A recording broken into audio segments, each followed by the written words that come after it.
François Gibault, je rappelle que vous êtes le mandataire de la veuve de l'écrivain Lucette Destouches, aujourd'hui âgée de 105 ans. Pourquoi avoir pris cette décision de publier, cette décision de publication à laquelle, je crois, Lucette Destouches s'était toujours farouchement opposée? Oui, moi aussi. Il faut savoir quand même que pendant 40, 50 ans, je me suis opposé à la publication des pamphlets. Et puis, on en a beaucoup parlé. Petit à petit, les temps ont évolué. L'esprit public a changé. Nous avons pensé que les Français seraient maintenant plus aptes à comprendre, à lire les pamphlets, voilà. Et surtout après la publication du pamphlet de Rebattet, qui a été publié sans aucune action judiciaire, sans aucune protestation. Pamphlet qui a été publié pendant l'occupation allemande, et qui est au moins aussi violent, je crois même plus violent que Bagatelle pour un massacre. Lucie Rebattet. Et puis ensuite, autre nouveauté, on trouve les pamphlets partout, et on peut les acheter au Canada.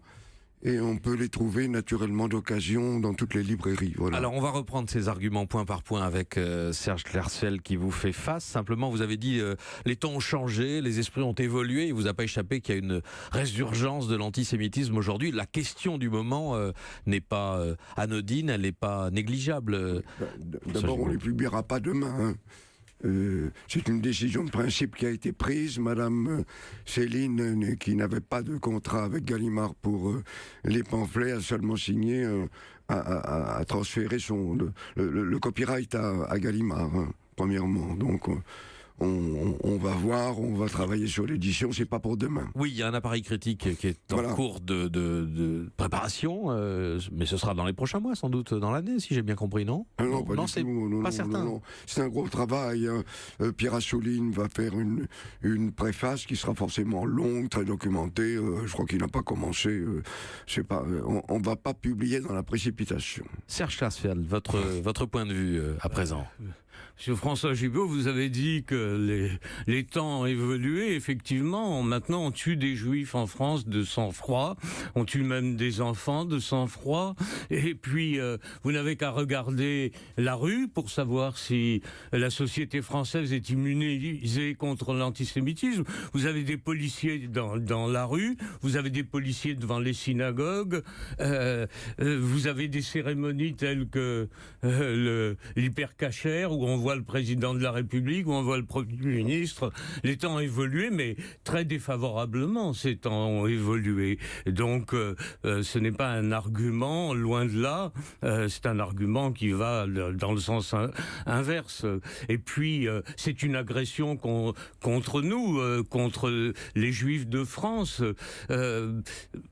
Ces pamphlets ont aidé et ont contribué à former tous ces antisémites qui, pendant la guerre, ont aidé à déporter les Juifs vers les chambres à gaz d'Auschwitz.